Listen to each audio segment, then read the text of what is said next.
가장 믿던 자들의 짓일 수도 있지. 정녕 니놈 짓이 도냐? 내가 먼저도 아무렇지도 않아. 왕의 것도 원자의 것도. 천도를 꿈꿨으나 그 끝은 피로 물들었다. 살아남은 자는 증오를 품고 잃은 자는 소리 없는 절규를 남긴다. 이놈도 저 계집년도 곧 끝장날 거요. 중전마마를 들이받는 놈들 잡았대!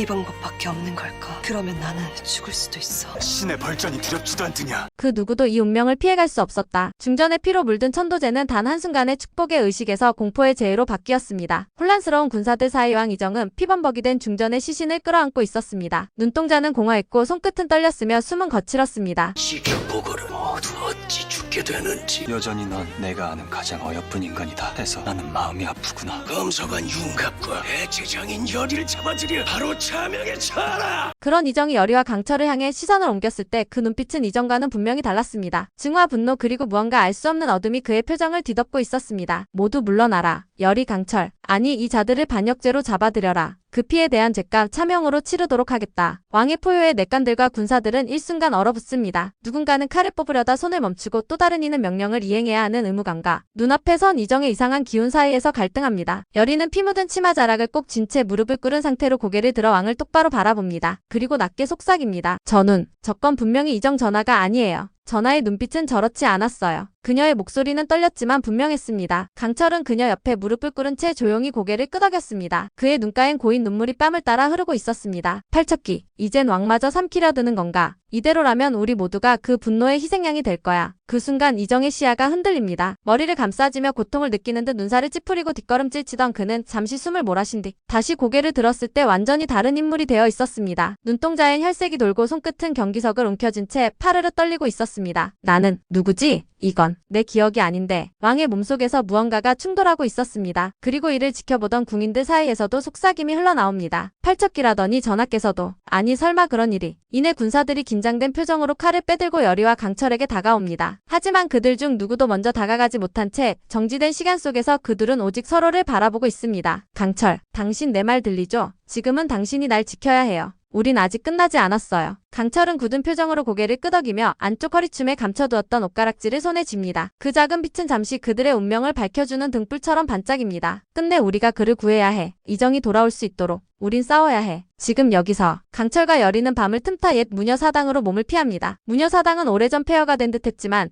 이따금씩 누군가 다녀간 듯한 흔적이 남아 있었습니다. 벽에 걸린 바랜 부적들, 흔들리는 등잔, 그리고 기도를 올렸던 듯 무너진 탁자 위에 낡은 향꽃이. 그 속에서 둘은 조용히 몸을 낮췄습니다. 사당 뒤편 연못과 고요한 달빛 아래 피어난 골담초가 잔잔한 수면 위에 그림자를 드리우고 있었습니다. 여리는 그 연못 앞에서 천천히 무릎을 꿇고 강철의 손을 조심스레 붙잡았습니다. 떨리는 손끝에서 그녀의 마음이 전해졌습니다. 당신 안에 윤갑은 이제 없어요. 강철은 한참을 대답하지 못하고 눈을 감았습니다. 그의 얼굴에는 피로와 상처 그리고 복잡한 감정이 뒤엉켜 있었습니다. 이윽고 그는 조심스럽게 고개를 끄덕이며 입을 엽니다. 완전히는 아니에요. 그는 아직 제 안에 있어요. 말이 없을 뿐이에요. 조용히 잠든 것 같아요. 하지만 가끔 그의 기억이 스쳐요. 그가 여리님을 처음 봤을 때 그 따뜻한 눈빛이. 여리는 눈을 감고 그 말에 귀를 기울였습니다. 그러다 눈을 떠 강철의 눈을 똑바로 바라보며 속삭입니다. 그는 당신을 통해 나를 지켜줬어요. 그 따뜻함 그 결의 전 느꼈어요. 그러니 그를 미워하지 말아요. 그는 당신 안에서 아직도 우리를 지키고 있는 거예요. 강철은 떨리는 숨을 내쉬며 여리를 끌어안았습니다. 두 사람은 서로를 감싸안고 연못가에 앉아 조용히 밤을 보냅니다. 마치 세상이 멈춘 듯한 그 순간 골담초 꽃잎이 바람에 흩날리며 두 사람 주위를 춤추듯 날아다닙니다. 이 고요가 오래가면 좋겠어요. 더는 누구도 다치지 않게, 더는 슬퍼하지 않게. 그럴 거예요. 우리가 함께라면 분명히 그런 날이 올 거예요. 연못 위에 비친 두 사람의 모습이 달빛 속에서 흔들리며 점점 더 단단해지는 운명을 예고하듯 잠잠히 퍼져나갑니다. 한편 윤갑의 영혼은 강철의 무의식 깊은 곳에서 혼란과 절망의 그림자 사이를 방황하고 있었습니다. 사방은 안개처럼 뿌옇고 기억인지 환상인지 모를 장면들이 그의 앞에 파편처럼 흘러나옵니다. 여리의 미소, 강철의 손길, 자신이 저질렀던 죄와 속죄의 기억까지 모든 것이 뒤섞인 혼돈의 공간. 윤갑은 마치 거울처럼 생긴 무릉덩이 앞에 앉아 자신과 꼭 닮은 또 하나의 존재와 마주합니다. 그건 복수심과 증오로 물든 과거의 윤갑이었습니다. 눈빛은 날카롭고 입가엔 냉소가 맴돌았습니다. 지금이라도 내 몸을 되찾고 여리 곁으로 가라. 강철은 널 대신해 그녀 곁에 있어. 넌 계속 잊혀지는 거야. 윤갑은 고개를 젓습니다. 피로한 눈빛으로 자신을 노려보며 입을 열죠. 이 몸을 되찾아도 내가 원하는 건 아니었어. 복수가 아니었어. 여리를, 강철을 해치고 싶진 않아. 나는 그들을 지키고 싶었어. 그 마음이 나를 인간답게 만든 유일한 이유였어. 바로 그 순간 안개 너머에서 들려오는 팔척기의 속삭임이 윤갑의 귀를 파고듭니다. 내가 아닌 누가 그를 지킬 수 있단 말이냐. 강철은 너를 잊었고 여리는 널 두려워한다. 내가 선택한 사랑조차 널 거부했지. 지금 떠난다면 넌 아무것도 아닌 채 사라지는 거다. 그 말에 윤갑은 잠시 눈을 감고 숨을 고릅니다. 그리고 천천히 손을 뻗어 그림자 윤갑의 얼굴을 쓰다듬듯이 어루만지며 말합니다. 그래서 나는 떠날 거야. 내 의지로. 남이 시켜서가 아닌, 증오에 떠밀려서가 아닌 진짜 나의 선택으로. 여리와 강철 그리고 나 자신을 위해 이승에서의 마지막 결정은 내가 할 거야. 그 말과 함께 그의 주변을 감싸던 안개가 서서히 흩어지기 시작합니다. 윤갑의 얼굴엔 미소가 번지고 사라지듯이 가볍게 눈을 감습니다. 그의 존재는 서서히 강철의 내면에서 벗어나 빛으로 승화되기 시작합니다. 마지막까지 남은 것은 여리와 강철을 향한 깊은 애정과 진심 어린 작별뿐이었습니다. 침전의 고요함을 깨뜨리며 데비는 왕의 내간 상득을 은밀히 불러안칩니다. 촛불 일렁이는 어두운 방 안, 데비의 얼굴엔 깊은 고민과 두려움이 교차하고 있습니다. 전하가 예전과는 달라. 눈빛이 기우니 마음이 흔들린 게 아니야. 그분 안에 다른 무언가가 들어선 거야. 저 아이를 지켜야 해. 상득은 놀란 눈으로 데비를 바라보며 조심스레 입을 엽니다. 마마 설마 팔척기가 전하를. 중전은 망설임 없이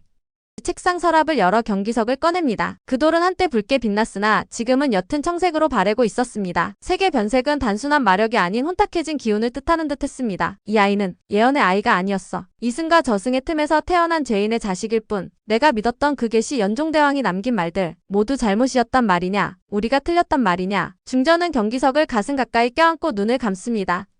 마치 그 작은 돌에라도 용서를 구하듯 혹은 앞으로 닥칠 운명을 감당할 준비를 다짐하듯 그녀의 손끝은 떨리고 있었습니다. 상득은 그런 데비를 지켜보며 더는 아무 말도 하지 못한 채 무릎 꿇고 고개를 숙입니다. 가섭스님은 여리에게 마지막 방법을 전합니다. 사당의 촛불 아래 그의 눈빛은 깊은 슬픔과 단호함으로 일렁였습니다. 팔척기는 아직 천도되지 않았소. 그 영혼의 분노는 깊고 무겁소. 윤갑이 남긴 마지막 기운 그것이 거울이 될 수 있어. 그를 통해 팔척기의 기억을 되짚고 상처를 봉합해야 하오. 여리는 입술을 깨물며 시선을 떨굽니다. 잠시 말이 없던 그녀는 눈가에 맺힌 눈물을 닦아내며 고개를 듭니다. 하지만 중전이 그 아이까지. 그 피는 너무도 무거워요. 아직 태어나지도 않은 생명마저 어떻게 그런 고리를 끊을 수 있단 말인가요? 가섭스님은 여리의 손을 잡고 조용히 말합니다. 바로 그것이 핵심이요. 이 피가 또 다른 복수를 부를 것이요. 이 끔찍한 윤회를 끊으려면 누군가는 손을 내밀어야 하오. 고통 속에서도 연민을 품을 수 있는 자, 그만이 저주를 끝낼 수 있어. 그대가 바로 그 사람이요. 이정은 깊은 밤 홀로 침전에 앉아 경기석을 손에 쥔 채 자신의 얼굴을 거울에 비춰봅니다. 거울 속에 그는 울고 있습니다. 하지만 그 눈은 눈물이 아닌 피를 흘리고 있었습니다. 공포와 혼란 그리고 알 수 없는 슬픔이 뒤섞여 그의 눈동자를 물들입니다. 나는 누구인가? 왕인가 아니면 저주받은 피의 계승자인가? 혹은 누군가의 원한을 품은 껍데기일 뿐인가? 그때 거울 속에 스멀스멀한 그림자가 드리워지고 팔척기의 형체가 점차 왕의 얼굴에 겹쳐집니다. 거울 속 이정의 얼굴은 이내 팔척기의 모습으로 완전히 변해버리고 경기석이 붉게 타오르기 시작합니다. 그 형상 앞에서 이정은 비명을 지르듯 거울을 부수려 하지만 손은 떨리고 돌처럼 굳어버립니다. 그렇게 그는 천천히 자신의 정신을 내어주기 시작합니다. 귀는 다시 깨어난다. 그것은 단순한 존재의 각성이 아니라 수백 년 전 얽히고 설킨 한과 복수, 맹세와 제업이 하나의 형체로 재현되는 순간이었다. 팔척기는 단순한 원혼이 아니었다. 왕에게 버림받고 백성을 지키지 못한 분노, 사랑하는 이를 구하지 못한 죄책감, 그리고 생명을 지키기 위해 외면했던 진실이 만들어낸 피와 눈물의 결정체였다. 천도제가 실패로 끝난 그날 밤, 다시금 어둠 속에서 피어오른 팔척기의 기운은 궁궐을 짓누르듯 낮게 깔려 있었다. 붉은 기운이 하늘을 물들였고 경기석은 격렬하게 떨기 시작했다. 강철은 자신 안의 윤갑의 잔향과 함께 귀의 부름을 감지했고 여리는 골담초 향에 담긴 마지막 희망을 붙잡으며 데비의 처소로 향했다. 이정은 여전히 경기석을 손에 쥔 채 무너진 거울 조각들 앞에 앉아 있었다. 그의 눈동자에는 이성이 남아 있었지만 입가와 손끝에는 팔척기의 흔적이 어른거렸다. 왕의 의지가 무너지기 전에 그를 붙잡아야 한다. 그것이 여리와 강철의 마지막 싸움이자 윤갑에 남겨진 의미였다. 그리고 마침내 운명의 시탈에는 마지막 고리로 연결된다. 귀는 깨어나고 그 깨어남은 누군가의 희생 없이는 끝나지 않을 것이다. 얽힌 피와 영혼 모든 운명의 매듭이 이제 마지막을 향해 거세게 조여든다. 그리고 그 중심에 서 있는 자들 귀궁 15의 여리, 강철, 이정 그리고 윤갑.